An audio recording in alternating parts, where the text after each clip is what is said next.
So if you've been keeping up, this is the T-Maxx 2.5 Project Dark Horse. So what I got here is the front shock tower in all its glory. Everything's been soaked in a sink, cleaned. Got the wheels off that. These are all cleaned. And so that plus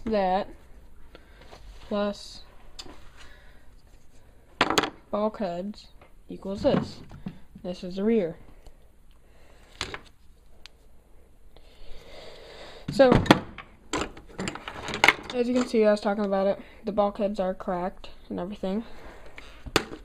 So, I'm going to get some new ones and see what I can do. Probably just keep them black. I really don't like that gay blue color, so I'll see what I think. And what I am holding here is a blue ionized chassis.